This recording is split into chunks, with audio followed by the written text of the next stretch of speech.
हाथ पांव का सुन्न होना आम सी बात है। इस सूरत में सुन्न हुए हिस्से में कुछ महसूस नहीं होता, सुइयां चुभती हुई महसूस होती हैं। ज्यादातर हाथ पैर का सुन्न होना टिश्यूज या खून की नालियों पर दबाव की वजह से होता है।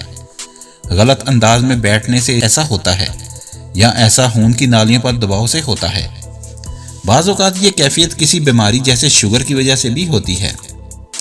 राज टीवी की वीडियो में खुशामदीद। अगर आपने हमारे चैनल को अभी तक सब्सक्राइब नहीं किया तो कर लीजिए। तो बात करते हैं सुन्न होना क्या है। हाथ या पैर का सुन्न हो जाना या इसमें सनसनाहट होना और सुइयां चुभना उस वक्त महसूस होता है जब जिस्म में हिस्स की कमी हो जाती है।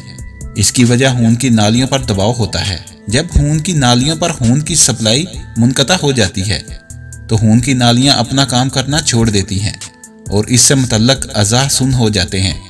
और जब डॉक्टर इस हिस्से में पिन चबोते हैं तो आपको इतनी ज़्यादा तकलीफ महसूस नहीं होती। तो बात करते हैं कौन लोग इससे ज़्यादा मुतासिर होते हैं। आमतौर पर दबाव की वजह से जिस्म का कोई हिस्सा सुन्न होता है, जैसे तंग जूते पहनने से या पैरों पर जोर देकर बैठने से पैर सुन्न हो जाते हैं। ऐसे लोग जिनकी कमर में तकलीफ हो या जिन्हें शुगर हो या वो लोग जो वाइब्रेटिंग टूल का इस्तेमाल करते हैं अक्सर इस तकलीफ की शिकायत करते हैं। अब बात करते हैं हाथ और पांव सुन्न होने की वजूहात। सबसे पहले दबाव।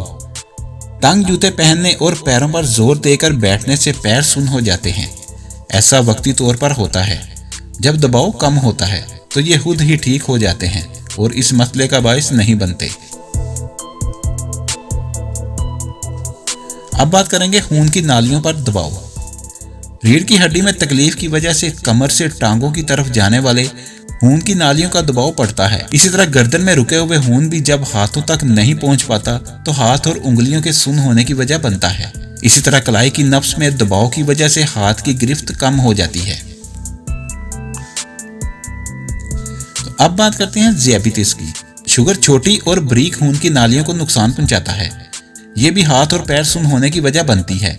ऐसे में हाथ या पैर की सलाहियत का कम होना खतरे का बायस भी हो सकता है, क्योंकि इस तरह आप गिर भी सकते हैं। अब बात करते हैं चोट लग जाना।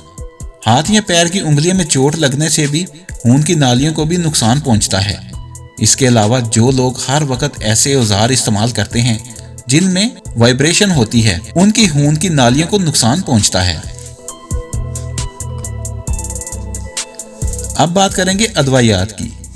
कुछ अदवायात भी खून की नालियों को नुकसान पहुंचाती हैं और ये तकलीफ दवा के तर्क करने के बाद खत्म हो जाती है। जैसे ब्रेस्ट कैंसर के इलाज के लिए की जाने वाली कीमोथेरेपी और HIV के लिए इस्तेमाल होने वाली अदवायात भी हाथ पैरों को सुन्न करने की वजह बन सकती हैं। अब बात करेंगे खून की नालियों को नुकसान पहुंचाने वाली बीमारियां। बहुत सी बीमारियां खून की नालियों को नुकसान पहुंचाती हैं और जिस्म को सुन्न कर देती हैं। इन बीमारी में स्ट्रोक और ब्रेन ट्यूमर शामिल है। ये बीमारियां इतनी आम नहीं, दूसरे इनके सुन्नपन के अलावा और भी दूसरी अलामत होती हैं। अल्कोहल का इस्तेमाल भी खून की नालियों को नुकसान पहुंचाता है। उम्रसीदा लोगों, सिर्फ सब्जी खाने वाले लोग और वो लोग जो खून की कमी का शिकार होते हैं, उनमें विटामिन B12 की कमी एनीमिया और खून की नालियों को नुकसान पहुंचाने का बायस बनती हैं। अब बात करेंगे सुन्न होने की सूरत में क्या किया जाए। तंग कपड़ों और जूतों को हल्का किया जाए। अगर बैठे बैठे पैर या टांग सुन्न हो गई तो उठकर खड़े हो जाएं और टांग को हरकत दें ताकि दौरान खून सही हो।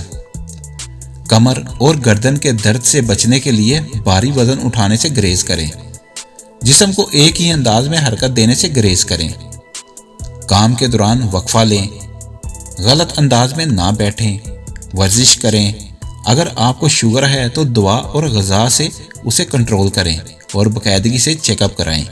विटामिन B12 की कमी दूर करने के लिए मुनासिब ग़िज़ाएं और खून टेस्ट करवाएं ताकि जान सकें कि आपको विटामिन B12 के सप्लीमेंट की ज़रूरत है या नहीं। अगर सुन्न होने की कैफियत ज़्यादा अरसे तक रहती है तो अपने डॉक्टर से रुजू करें। अगर आपको हमारी वीडियो अच्छी लगी है तो इसको लाइक और शेयर करें और हमारे चैनल को सब्सक्राइब करना ना भूलिए। शुक्रिया।